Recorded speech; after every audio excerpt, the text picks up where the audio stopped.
So am I. Okay. And we're live now. Welcome to Sales To the Sales Slap podcast, where we hit you with the hard truths, bold strategies, and expert insights you need to master the art of selling. And who's leading the charge? Meet your hosts, Rick Denley, Simon Hares, and Scott Donald. Get ready for real talk, expert advice, and game-changing strategies. Because in sales, you don't just play, you slap. Let's dive in. Let's dive in and welcome everyone to the Sales Slap podcast with your host and an incredible guest today, Dean Karrel. Dean, with more than 3 decades of senior management experience with a number of major global companies, you've been a dedicated and passionate leader of thousands of colleagues you've worked with and counseled during that time frame. You're a believer by mastering the basic skills of business, including planning and preparation, a strong work ethic, and care for others, we can differentiate ourselves from our peers and succeed in both business and personal lives. Those skills combined with enhancing colleagues' confidence to enable them to fully maximize their potential are things you find most rewarding as a coach and a trainer, and I think as a great guy. Dean, welcome to the show. Guys, it's great to be here. I've watched other episodes, and you really get some great information out for salespeople and business people. So I'm really honored to be here. You're going to add to it. Yeah. Fabulous, Dean. Thank you. We're going to have a great show, and I want to welcome everybody as well that's live with us, and we'll try and get your comments on the screen as well. So, Dean, where do you reside? Tell us where you're out of to start. I'm in northern New Jersey, and I live on right near a golf course, so I play golf pretty poorly, but I'm out there regularly giving it a try. And I grew up in Connecticut and lived various spots around the U.S., and so it's a great area. I really love it here where I am with my wife, and my kids are all over the place. My son and his husband live in Geneva, Switzerland, and my daughter and her husband live in Denver, Colorado. So I'm all over the place. Nice to be spread out like that. Well, We're very fortunate to have you on today. Super. We want to welcome you to the Sales Slap podcast. Great to be here. Great. Thank you. Now, with that incredible introduction, you do some really great things for others, and you're really a go-giver. We want to know a bit more, and we've got some questions set up for you. So I hope you're ready for I'll call it the rapid round of questioning as we dive into this. Scott, do you want to help us get started? I'm going to get us started. I'm going to go a bit off script. Don't get scared, Rick. I just want to say it's Friday. It's spring. I'm doing a podcast with 2 of my buddies. We have a new logo, and Dean Karrel is on our podcast. So how does it get any better than that? And I'm having an above average hair day. So here's my question for Dean. Sorry, Simon. So, Dean, I've seen many of your LinkedIn Live courses, learning courses, and followed you on LinkedIn. And, you talk a lot about, planning and preparation and research, and, that's pretty broad. But from your, what do you mean by that? What do you mean by that? And why do you think it's so important for leaders and sales leaders?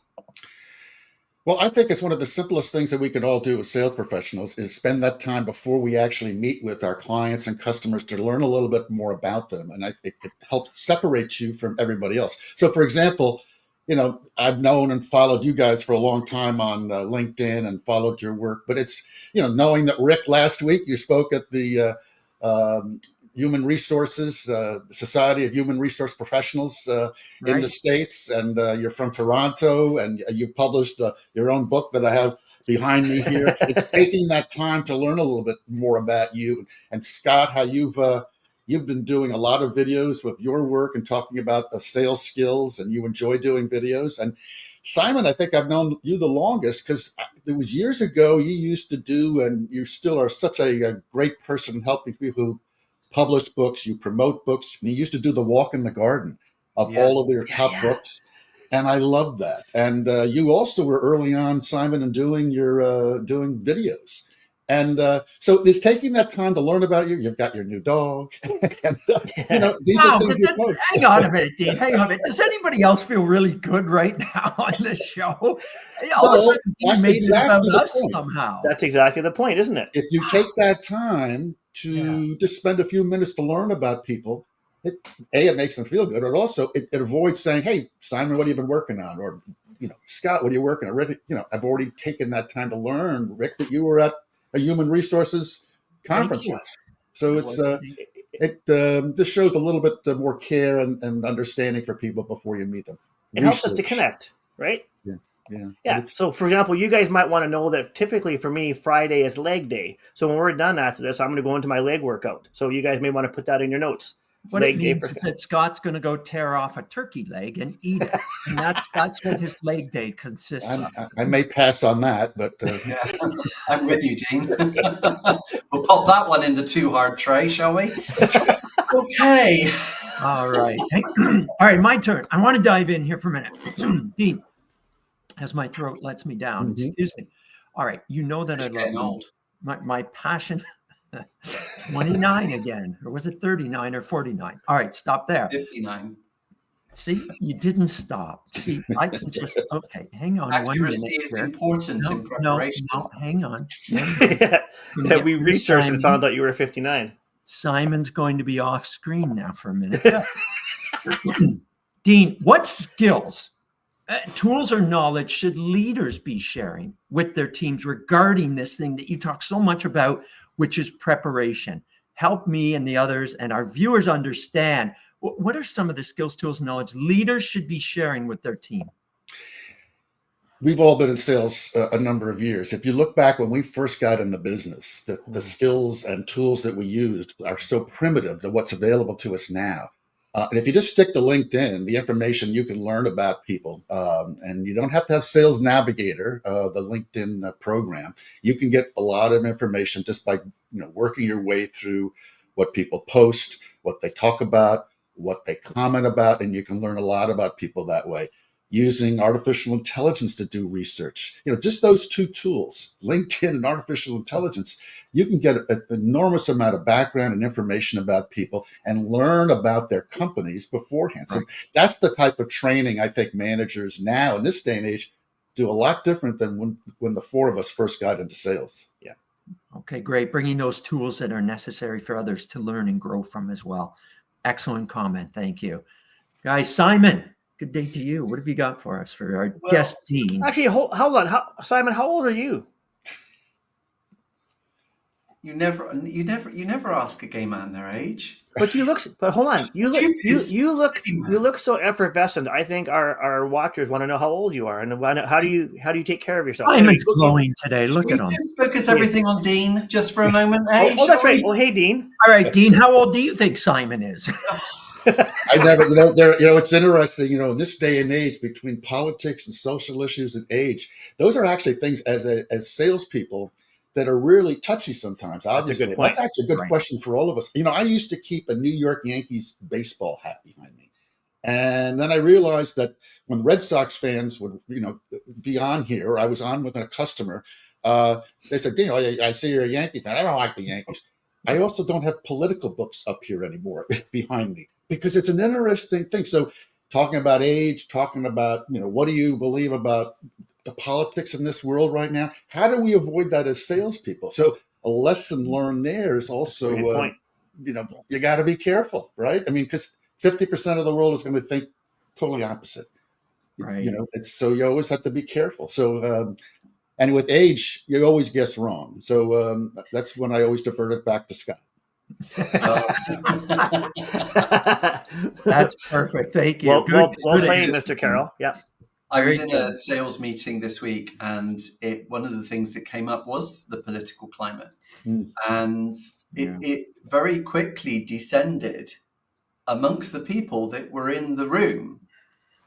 And they all started having a go about this and that. And then it came round and they said, so what do you think? And I said, do you know what? It's just dinner party rules for me. It's, it's sex, religion, politics. I'm sorry, I'm not bringing that here. I'm happy for you to have a chat, but at the end of the day, I'm here to talk to you about your people and your training. And, it was really important to bring it back on course, because when we start to think about sales conversations, it's really easy for us to go off course. And